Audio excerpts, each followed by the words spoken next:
ఇదే అమిత్ షా దిశ, ఆయన కొడుకు. ఏంటి ఆ దిశ?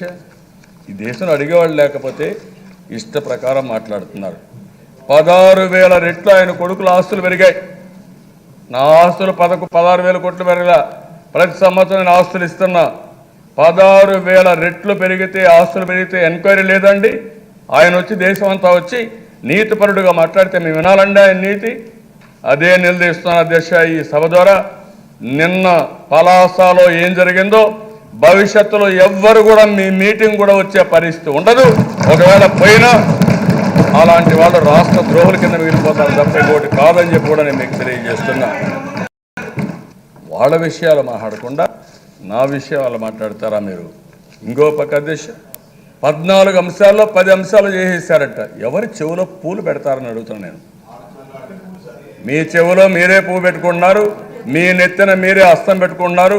మీది భస్మాసుర హస్తం. ఆ విషయం మీరు గుర్తుపెట్టుకోవాలి, బీజేపీ గుర్తుపెట్టుకోవాల్సిన అవసరం ఉంది.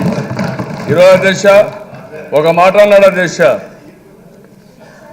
గడ్కరీ గారు ఒక మాట అన్నారు అధ్యక్ష, ఈరోజు భార్యనే చూసుకునే వాడు దేశాన్ని ఏం చూసుకుంటా అన్నాడు అధ్యక్ష. కుటుంబాన్నే చూసుకునే వాడు దేశాన్ని ఏం చూసుకుంటానని అడిగారు. మీరు కుటుంబాన్నే చూసుకోలేకుండా ఉంటే, మీరు దేశాన్ని ఉద్ధరిస్తామంటే ఎవరు నమ్మతారని మిమ్మల్ని అడుగుతున్నా. మీకు నోరు ఉండొచ్చు, అధికారం ఉండొచ్చు, ఈడీ ఉండొచ్చు, సిబిఐ ఉండొచ్చు, బెదిరించవచ్చు, భయభ్రాంతులు చేయొచ్చు. నిజం నిప్పు లాంటిది. ఆ విషయం మీరు గుర్తుపెట్టుకోవాల్సిన అవసరం ఉంది. మీరు చేసే పనులు తాత్కాలికం. మీరు ఎంత ఒత్తిడి వేస్తే అంత పతనం వస్తుంది తప్ప ఇది పాత బీజేపీ కాదు, విలువలుండే బీజేపీ కాదు. ఇది మోడీ షా బీజేపీ. ఇది పతనానికి పోతుంది తప్ప ఇది ముందుకు పోయే సమస్య లేదు. ఆ విషయం మీరు గుర్తుపెట్టుకోవాల్సిన అవసరం ఉంది. అధ్యక్ష 80,000 కోట్లు జయప్రకాష్ నారాయణ రిపోర్ట్ ఇచ్చాడు. 75,000 కోట్ల రూపాయలు రావాలని పవన్ కళ్యాణ్ ఇచ్చారు. లోటు బడ్జెట్ మీరు ఇచ్చేది 16,000 కోట్లకి 3,979 కోట్లు. విద్యా సంస్థలకు మీరు ఇవ్వాల్సిన డబ్బులు మొత్తం ఒకసారి చూస్తే అధ్యక్ష 670 కోట్లు ఇచ్చారు. 1,000 కోట్లు కావాలి. ఈ విధంగా అయితే 30 సంవత్సరాలు అవుతుంటే ఆంధ్ర ప్రజానీకం 30 సంవత్సరాలు మీకోసం వెయిట్ చేసే పరిస్థితిలో ఉన్నారండి. మీరు మాటలు చెప్పిన దానికి ఒక ఇది ఉండాలి కదండి. అదే మరి అధ్యక్ష మన రాజుగారు పాపం మీకే గతి లేదు, విశాఖ జోనే రాలేదు. ఏం మాట్లాడతారు మీరు? మిమ్మల్ని నమ్ముకున్న ఒక ఎంపీని, ఒక ఎమ్మెల్యేని నమ్ముకొని ఓట్లేస్తే కనీసం విశాఖపట్నం కనీసం దానికోసమైనా మీరు ఇద్దరు రాజీనామా చేస్తుంటే సంతోషపడేవాళ్ళు మొదటివాడిగా నేను ఉండేవాడిని అని చెప్పి నేను మీకు తెలియజేస్తున్నాను. ప్రజల కోసం బతకండి, పార్టీల కోసం కాదు. సిద్ధాంతాలు కూడా ప్రజల కోసం ఉండాలి. మీరేదో మూఢనమ్మకాలతోనూ సిద్ధాంతాలతో ముందుకు పోవడం కరెక్ట్ కాదు. 7 జిల్లాలకు అధ్యక్ష 1,050 కోట్లు ఇచ్చి 24,000 కోట్లు అడిగితే 350 కోట్లు ఇచ్చి మళ్ళీ మన అకౌంట్లోకి వచ్చాక తీసుకుందారంటే ఎంత దుర్మార్గం అండి ఇది, ఎంత దౌర్జన్యం అండి, ఎంత బాధాకరం అండి. నేను అడుగుతున్నా, ఎవరైనా తీసుకోవచ్చండి అది? ఇంతవరకు ఆ మాట మాట్లాడడం లేదు. అదే పలాస పోయి చెప్పారు, అదే పలాసగా అడుగుతున్నా 50 కోట్లు 2 సంవత్సరాలు 100 కోట్లు రావాలి. ఎందుకు ఇవ్వలేదని ప్రజానీకం అడుగుతున్నారు. మీ మోడీ సమాధానం ఏంటని అడుగుతున్నా. దీనికి కూడా సమాధానం చెప్పాల్సిన అవసరం ఉంది. కడప స్టీల్ ప్లాంట్ లేదు, కాకినాడ రిఫైనరీ లేదు, పోలవరం DPR 2 ఆమోదం లేదు, ఇంకా 3,500 కోట్లు ఇవ్వాలి. ఉపాధి హామీకి కూడా బకాయిలు పెట్టారు. మీరు నిన్న కూడా గొప్పగా చెప్పుకున్నారు పార్లమెంట్లో. ఇప్పటికే ఒక 2,000 కోట్లు రావాలి, ఇంకా ఒక 2,000 కోట్లు రావాలి. 3,000-4,000 కోట్ల రూపాయలు రాష్ట్ర ప్రభుత్వానికి ఇవ్వాల్సిన డబ్బు ఇవ్వకుండా బకాయిలు పెట్టి మిమ్మల్ని ఏమన్నాలని అడుగుతున్నాం. మన రాజధానికి మేము ట్యాక్సులు కడుతున్నాం, యూసీలకు ఇవ్వలేదని అబద్ధాలు చెప్పారు. 1,500 కోట్లు మీరు ఇచ్చింది. ప్రత్యేక హోదా ఊసేలేదు. నిన్న మాట్లాడతారనుకున్నా.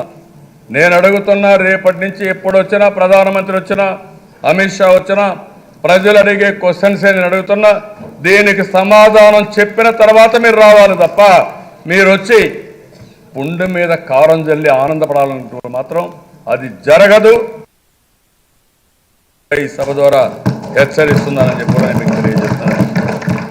ఏదో 5 సంవత్సరాల దిశ 2,44,000 కోట్లు ఇచ్చేశారు. ఏమిచ్చారండి? ఎక్కడిచ్చారని అడుగుతున్నా. నేను అడిగేది విభజన చట్టంలో ఉండే హామీలు నెరవేర్చండి.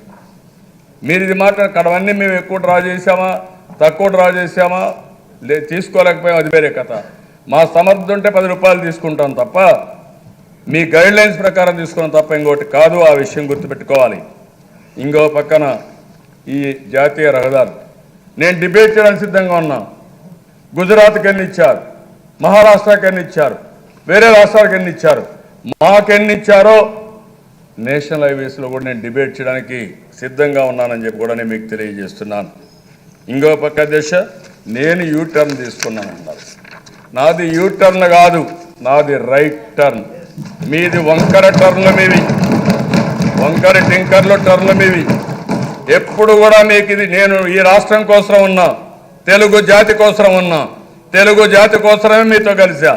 తెలుగు జాతికి అన్యాయం చేశారని, ఏదైతే నమ్మక ద్రోహం చేశారన్న తర్వాత తిరుగుబాటు చేశా, పోరాటం చేస్తున్నా, దేశంలో అన్ని రాజకీయ పార్టీలని కలుపుకొని వస్తున్నా.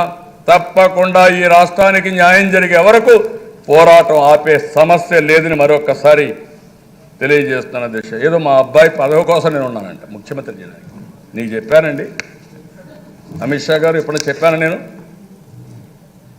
మీ అబ్బాయి పుత్ర వాత్సల్యంతో 16,000 టైమ్స్ ఆ కంపెనీ వాల్యుయేషన్ పెరిగితే యాక్షన్ తీసుకోకుండా మీకు ఎలాంటి మారల్ రైట్ ఉందని అడుగుతున్నా మా వాళ్ళ గురించి మాట్లాడడానికి.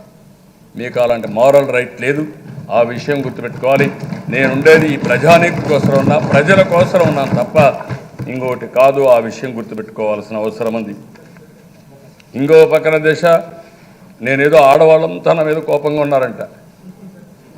ఈ రాష్ట్రంలో మహిళల దశ మాది ఒక జన్మల అనుబంధ సంబంధం, అక్క చెల్లెళ్ళు అన్న చెల్లెళ్ళ అనుబంధం దశ ఇది.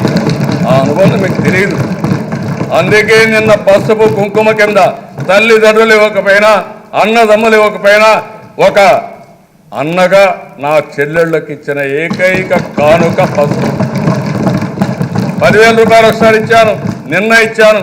మీరు ఇంకా అసూయపడతారు, మళ్ళీ ఇస్తా నా చెల్లెల్ని పైకి తీసుకొచ్చే బాధ్యత తీసుకుంటారు దేశ. మీరు పోయినప్పుడు చెప్తారు, విజయ్ కుమార్ రాజు పైన, శ్రీనివాస్ గారి పైన అడుగుతారు. అనవసరంగా మాట్లాడదండి. మా అన్న మీద ఏగవాలితే మీ తోలు తీస్తామని మా చెల్లెళ్ళే చెప్పే పరిస్థితి వస్తుంది. ఆ విషయం మీరు గుర్తుపెట్టుకోవాల్సిన అవసరం ఉంది.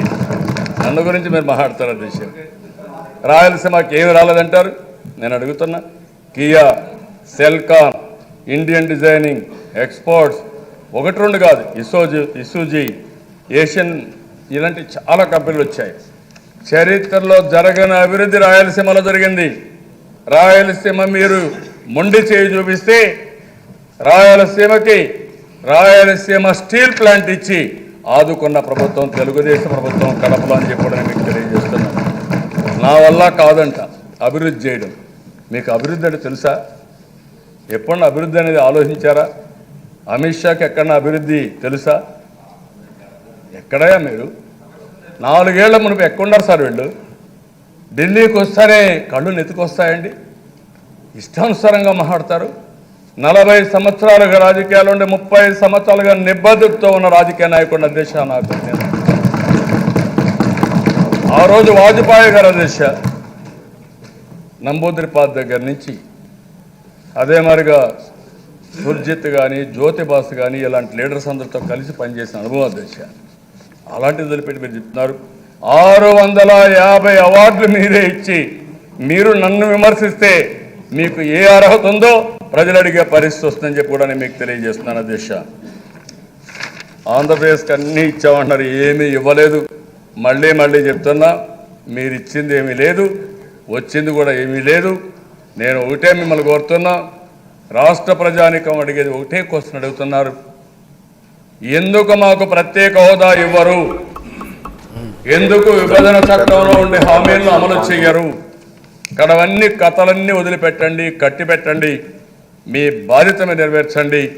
మీరు వచ్చి చెవాకులు వాగితే మాత్రం ఇక్కడ ప్రజలు సహించరు. ఆ విషయం మీరు గుర్తుపెట్టుకోవాల్సిన అవసరం ఉంది. ఇది ఎన్టీ రామారావు గారు పెట్టిన పార్టీ, తెలుగుదేశం పార్టీ అధ్యక్ష, ఆత్మగౌరవం కోసం పెట్టిన పార్టీ ఇది. ఏదో మీరు అవకాశవాదం కోసం తెలుగు వాళ్ళ ఆత్మగౌరవాన్ని గురించి మాట్లాడి ఆత్మాభిమానాన్ని దెబ్బతీస్తే మాత్రం ఎవరు సహించే పరిస్థితి లేదు. అందుకే మళ్ళీ చెప్తున్నా, మీరు రండి, మీరు చేసిన పనులు చెప్పుకోండి. కానీ నన్ను విమర్శించే నైతిక హక్కు బీజేపీకి కానీ ఎన్డీఏకి కానీ లేదని చెప్పి నేను మీకు తెలియజేసుకుంటూ, నా నిబద్ధత క్వశ్చన్ చేసే హక్కు కూడా మీకు లేదు. నేను అందుకే మొన్న చెప్పాను, ఈ దేశం కోసం నేను గర్వంగా చెప్తున్న దిశ, ఇది ఒక గొప్ప దేశం. ప్రపంచంలోనే డెమోగ్రఫిక్ డివిడెండ్స్ ఉండే దేశం, టెక్నాలజీలో నెంబర్ 1గా ఉండే దేశం, ఇంకో పక్క ఇంగ్లీష్ ఎక్కువ మాట్లాడే వాళ్ళ సంఖ్య ఉండే దేశం, యువత ప్రపంచాన్ని శాసించే శక్తి సామర్థ్యానికి ఏ దేశానికైనా ఉందంటే అది మొదటి స్థానంలో భారతదేశం ఉందని చెప్పి కూడా నేను మీకు తెలియజేస్తున్నాను. నా కళ, నా ఆశయం ప్రపంచంలోనే 1-2 ఆర్థిక వ్యవస్థలో భారతదేశం ఉండాలనేది నా ఆలోచన. అది అమలు చేయడంలో నరేంద్ర మోడీ గారు పూర్తిగా ఫెయిల్ అయ్యారు. పూర్తిగా ఎకానమీ కొలాప్స్ అయింది. మళ్ళీ ఈయన కంటే ఎవరు ప్రధానమంత్రి అయినా మెరుగ్గా చేస్తారు తప్ప ఇంకా తక్కువ చేసే పరిస్థితి రాదు. అందుకనే దేశాన్ని పరిరక్షించుకోవాలి. కోఆపరేటివ్ ఫెడరలిజం, ఇక్కడ కూడా కోడి కత్తి కేసు మీరు ఎత్తిపి ఎన్ఐఏకి ఇస్తే ఏం చెప్పాలంటే నేను అడుగుతాను. కోడి కత్తి కేసు ఏం చెప్పుకుంటారు మీరు? అవును, కోడి కత్తి కేసులు ఏదో ఉంది, మేము ఎన్ఐఏకి ఇచ్చుకుంటామంటారా? నేను అదే చేశారు వెస్ట్ బెంగాల్. ఏమైంది? ఈరోజు మీ చేతులు కాలే పరిస్థితి వచ్చింది. ఈరోజు కోఆపరేటివ్ ఫెడరలిజం మాట్లాడారు, టీమ్ ఇండియా మాట్లాడారు. టీమ్ ఇండియా ఇది. అందుకే నేను చెప్తున్న దిశ మాటలు కాదు, చేష్టల్లో చూపించాల్సిన అవసరం ఉంది. అందుకే ఈ సభ ద్వారా వ్యవసాయ రంగం పైన శ్రద్ధ పెడతాం, రైతును ఆదుకుంటాం. భవిష్యత్తులో కూడా రైతుని అన్ని విధాలు ఆదుకొని వ్యవసాయం లాభసాటి అయ్యే వరకు రైతన్నకు తోడుగా ఈ ప్రభుత్వం ఉంటుందని మరొకసారి మీ ద్వారా రైతులందరికీ హామీ ఇస్తూ సెలవు తీసుకుంటున్నాను. జై హింద్, జై హింద్. ఏంటండి, వీడియో నచ్చిందా? అయితే ఓ లైక్ వేసుకోండి, లేదంటే ఓ కామెంట్ చేయండి. ఎప్పటికప్పుడు మా వీడియోస్ చూడాలంటే సబ్స్క్రైబ్ చేసుకోండి.